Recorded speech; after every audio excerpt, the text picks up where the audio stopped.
shop window. I didn't think it was you.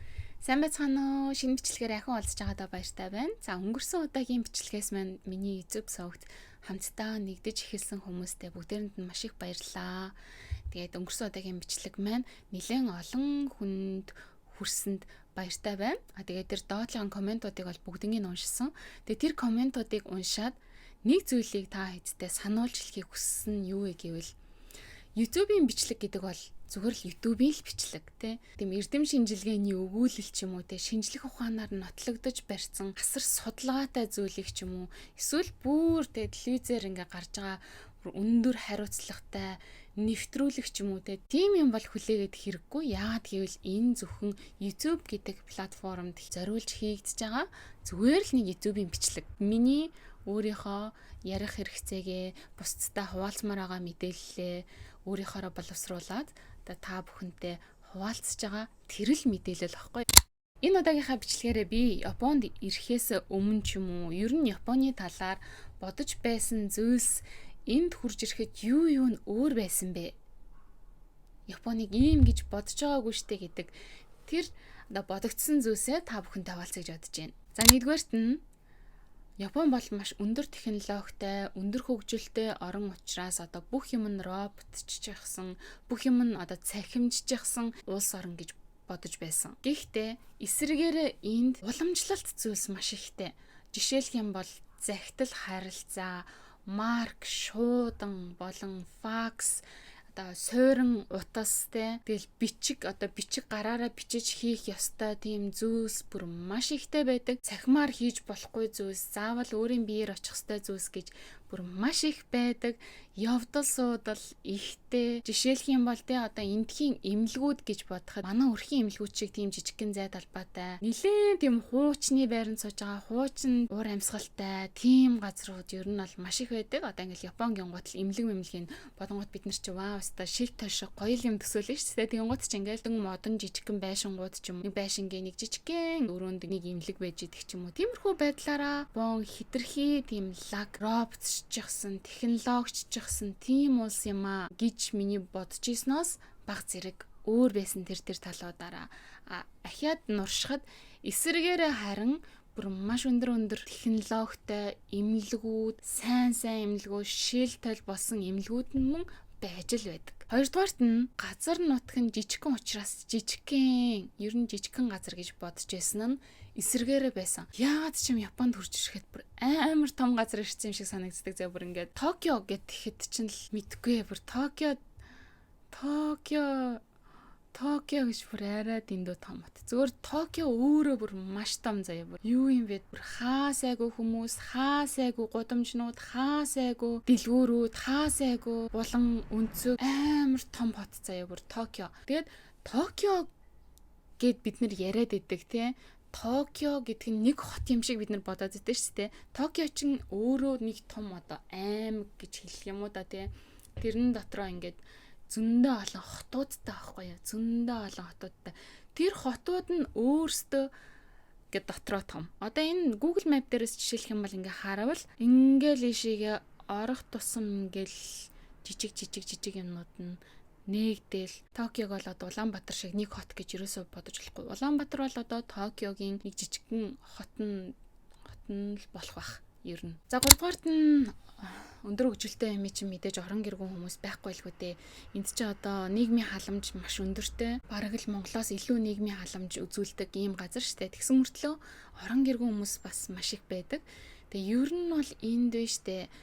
Бичиг баримтгүй бол ер нь орон гэргүүн болчих гээд байдаг талтай. Маш олон удаа орон гэргүүн хүмүүсүүдийг харж исэн. Токиод бол орон гэргүүн хүмүүсийн амьдардаг хэсгийг орон гэргүүн хүмүүсийн орон гэрээг нь харж байсан. За мөн манай энэ хотод ч гэсэндээ нэг дугуун дээр бүх амьдралаа аваад явж байгаа тийм хүмүүс нилээдгүй тааралцдаг. 4-дугаарт нь аним дээр гардаг зүйлсээс багахан өөр. Бид нар ер нь Япон улсыг анимээр нь төсөөлөх гэдэг те. Гэхдээ бас төсөөлж болохоор яа гэх юм бол аним дээр гарч байгаа хоолнууд нь, байршлууд нь, за мөн галтрэгний буудлууд нь гэдэг ч юм уу. Уул ус, за тэгэл энэ тентхийн барилга байгууламжууд нь яг тэр чигтээ байж агаад яг тэр нь ингээд яг тэр чигтээ аним дээрээ орохын хувьд ордог уу гэвэл ордог. Тэр талаараа аним шигээр ингээд төсөөлж болно. Жишээлх юм бол 100 боллоо гэхэд яг Японы 100-ны тэр шүүм чимээнүүд нь аним дээр орж ирдэг байхгүй ямар амьтад дуурдیں۔ Ямархуу нэг тийм лазантай, нэг цаанаа нэг лазантай тийм үйлзэл сонсогдтiin. Тэр болгоно нь бүгдээрээ аним дээр байдаг. А юугаар өөр вэ гэх юм бол тэр аним дээр гарч байгаа хүмүүсийнх нь характерууд нь өөр. Аним дээр ингээ хүмүүсийн характерууд болон ярианууд нь энгийн энэ амьдрал дээр байгаагаас ер нь бол тис өөр гэж хэлж болно. Харин энтхийн энгийн амьдрал дээр байгаа хүмүүсийн ярианууд нь бол яг л бид нартай адилхан. Энгийн хүмүүс, энгийн амьдрал, энгийн яриа, энгийн амьдралын хэв маяг байдаг. Аним дээр бол жоохон экстра.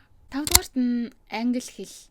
Өндөр хөгжилтэй юм чинь, жуулчин ихтэй юм чинь ямар сайсан гэсэн Японд очих юм бол англи хэлтэй юм чинь би гацардахгүй байх уу гэд бодох боловч ер нь англи хэлтэй хүн ховор шүү байхгүй гэж бол хэлээгөө. Жишээлх юм бол би анх хурж ирээд Япон хэл мэддэггүй байсан учраас энд тэнд очиод галт тэргэнд сухихаа өмнө өөрийнхөө явах шугамыг те энэ шугам хаана байгаа вэ гэж галт тэрэгний буудлын хүнээс асуухаар тэд нэр ойлгодоггүй байхгүй юу. Яг бодит амьдрал дээр тэр л байдаг. Тэрнээс биш яг жуулчдын ингээл очдог хэд идэн спот цэгүүд байгаа штэ тий. Асакуса ч юм уу, Токио Skytree ч юм уу тий. Тим газруудад ер нь англиар ингээ ойлголцох боломж гайгүй байгаа. Тэгэхдээ бусад газруудаар тий амьдрал өрнөдөг амьдралын тим газруудад бол англи хэлтэй хүмүүс ховор болчдөг байхгүй юу. Дэлгүүрийн худалдагчид ялгаагүй сайн ойлгохгүй. Дунд нь мэдээж англи хэлтэй хүмүүс байгаа. Тэгээ заавал ингэж хэлэхгүй л одоо болохгүй бүр тийм суулгацсан байгаа. Тэгэхдээ ер нь ихэнх нь ол ойлгодоггүй. Тэгэхээр энд хурж ирж байгаа хүмүүс бол ядаж Google Translate ч юм уу ашиглаад тэ хүмүүстэй ойлголцох мэдээж боломжтой. Тэгэхдээ ер нь бол англи хэлэндээ бол найдахад жоохон хэцүү шүү. 6-аад нь хүйтэн. Миний нэг бичлэг байгаад хасах 40 хэмээс хурж ирчээ даарах нь ариун явдлаа гэд. Яагаад гэх юм бол Монголын тэр тэсхэм хүйтнийг давж гарсан тэнд чинь одоо 20-30 жил амьдэрсэн юм чинь энэ Японы өвөл ер нь юу юм бэ? Японы хүйтэн ер нь юу юм бэ гэж бодож исэн авчиг үнэндээ хурж ирээд баг энэ Япон хүмүүсээс илүү их даарсан. Яагаад гэвэл эндхийн байрнуудад нь халаалт гэж аахгүй одоо та хэдийн харж байгаачлан энэ дээр байгаа air conditioner энэ гэрээг халаадаг байхгүй юу. Тэгэхээр ерөнхийдөө одоо орчин үеийн байрнууд нь бол ханан нэлээд гайгүй зузаарч ирээд ер нь гайгүй болцсон боловч жоохон хуучны байрнууд нь ч юм уу те хитрхийн нэмгэн хантай байдаг учраас халахтаа амархан, хөрөхтөө амархан тэгэл ер нь хүйтэн. Хэрвээ сонирхох юм бол та тэр бичлэгийг олж үзээрэй. Энэ бол бас Японд хурцраад гайхажсэн ийм гэж бодоагүйсэн зүйлс юм байна. Нэг мөн. Дараагийнх нь бэлэн мөнгө. Бэлэн мөнгөний хэрэглээ бүр энд бүр маш их байдаг. Монголд бол одоо бэлэн мөнгөгүй явах юм бол ер нь нэлээд хөрхөн явчнаа да тий. Энд тэнд очих юм бол за шилжүүлчихье эсвэл картаараа зурчие гэдэг ч юм уу тийм тохиолдлууд маш их байдаг бол энд жишээ нь заавал бэлэн мөнгөтэй л ер нь явах хэрэгтэй болдог. Яагаад гэвэл бэлэн мөнгөөр ажилдаг тийм зоосоор ажилдаг ч юм уу машинууд энд маш их байдаг. Юм авч ууй, зарим хоолны газруудад ороход заавал бэлэн мөнгөөр үйлчилдэг. За мөн дээрээс нь одоо хүүхдийн сургууль дээр ч юм уу цэцэрлэг дээрээс нь юм худалдаж авахын тулд очоо сайхан карт уншуулчих гэдэг ойлголт байхгүй. Бэлэн мөнгийг нь бүр яг тааруулаад авчир гэж тэгдэг. Тэгээд хариулт байхгүй шүү гэж хэлдэг. Айгуу сайн. Жишээ нь Анандын сургуулийн юмнуудыг нь худалдаж авах өдөр нь эцэг эхчүүд мөнгөө яаж бэлдэж ирснийг нь харахад бүгдээрээ юм жижигэн дээрээ зиплоктой уутанд нь зооснуудыг нь хүртэлтэй 362 йенийг нь яг энэ дотор ингээ 362 йен нэг уутанд тэгээ. Тэнгуудаа тусдаа нэг малгааных нь мөнгийг нь 350 йенийг нь тусдаа нэг уутан тэгээ бүр тэгж ирсэн байгаа байхгүй. Тэгээд тэр соёл нь бүр ингээ суучихсан хүмүүс нь тэрэндээ бэлдээд тасчихсан байдаг. Миний хувьд болохоор хэдийгээр тэр соёлыг нэгэд мэддэг болчихсон ч гэсэндээ одоо хүртэл Япон хүмүүст итгэж найдсан хэвээр магадгүй карт уншуулчих чинь билүү гэсэн итгэл найдвараа бол алдаагүй байсан байнгут дандаа урдаас бэлэн мөнгөөр гэж хэлдэг тийм явдлууд бол дуусааг байгаа даа хизээ сурах юм байгаа юм бүү мэд. Дараагийнх нь бол амралтын өдөр. Бүх нийтийн амралтын өдөр энд баг Монголоос их байдаг. Хурж ирээд дөнгөж ажил төрөлд ороод хүүхдэд цэцэрлэгт өгөөд ингээ байж байгаа л амралтын өдөр болчдөг. Байж байгаа л бүх нийтийн амралт болдог. Байж байгаа л улаан өдөр гэдэг. Бүх нийтийн амралтыг энэ чинь улаан өдөр гэж хэлдэг байхгүй. Тэгэл эзэн хааны төрсөн өдөр, тийм ногоон өдөр, ийм өдөр, тийм хүүхдийн баяр гэл амрах өдөр дуусахгүй. Амар их амардаг. Тэгээд тэр болгонд нь ажиллаа болно. Хүүхэд яагаад гэвэл амрах учраас тэр зөвхөн Монголд бол тэгж амраад идэггүй юм бэлээ. Тэгээд би нэг энэ талаар бичсэн чи одоо хөгжсөн улсын хүмүүс ч одоо амраалахаас яах вэ? Манай Монгол шиг одоо ямар хөгжих гээд бүгдээр хичээг явж байгаа шиг манай Монгол шиг усад бол амралт хэрэггүй гэж хүмүүс ярьж исэн. Дараачих нь хогийн сав. Япон улс чинь цэвэрхэн гэдгээрээ алдартай гэдгийг та бүхэн мэдж байгаа байх. Тэгэхээр цэвэрхэн юм чинь хогийн сав хаасаагүй байдаг байлгүй дээ гэж бодож ивэл үгүй эсэргээрээ байсан. Энд бол харин хогийн сав бүр огт байдаггүй. Эх орон хүний халаасанд хог байдаг гэдэг шиг. Энд бол хогоо ер нь цүнхэндээ игээл халааслаа л явдаг гэсэн. Харин хогийн сав хаана байдаг вэ гэх юм бол 24 цагийн дэлгүүрүүдэд болон том одоо их дэлгүүр моолуудад за мөн галтрагны буудлууд дээр ч юм уу тийм газруудад нэг үе хогийн сав тааралтан тэндэнс та хамаг карбаны хавагнуудыг гаргаж ирж нэг асгаж санаа амардаг. Эсвэл гэртээ урж ирээд тэрийг англиад хайдаг. Тийм хогийн сав байх юм бол мэдээж ингээ ангилж хайдаг төрлөөрөө байдаг. Нөгөө талаараа нэг хэн ширэг хогийн сав байлаа гэхэд тэрэн дотроо бүгднгийн хийч гэдэг бас талтай. Энд хэдийгээр хогоо ангилж хаях соёл ингээд гараад удцсан ч гэсэндээ зарим хүмүүс хогоо одоо хүртэл ангилж хайдаггүй Япон хүмүүс байгаа гэж бодчих. За хамгийн сүүлийнхэн сонирхолж ярих зүйл бол алкогольны хэрэглээ байсан. Үгүй Япон хүмүүсийг ер нь алкогол уудаггүй гэж нэг бодсон юм бол байхгүй. Тэгтээ зүгээр л яагаад ч юм сансныг бодолч бас биш. Яагаад ч юм тэд нар алкогольны хэрэглээ арай ихтэй. Бараг өдөр болгон уудаг. Уух гад байдаг. Тэрийгэ бизнес эрхлэгчд нь бүр маш их сурталчилдаг. Жишээлх юм бол та хэд өмнө сонсч байсан байх Монголын фейсбүүкээр нэг яваад байсан Япон улс залуучуудаа хитрхээ баг шар айраг ууж гинэ гэж бараг шүүмжилсэн ухааны юм ярьж байсан. Яагаад гэвэл энд чинь одоо тэр шар айрагны бизнес гэдэг нь өөрөө бүр маш том зах зээл. Тэгээд тэр шар айрагийг юу гэж сурталчилдаг вэ гэх юм бол хүнд ажлын өдрийн дараах амралт жоохон жижигхэн амралт гэдэг тийм утгатай байдаг. Тэгэхээр бүр энд чинь аавуудын пив гээд хүүхдийн кинонууд дээр хүртэл гардаг.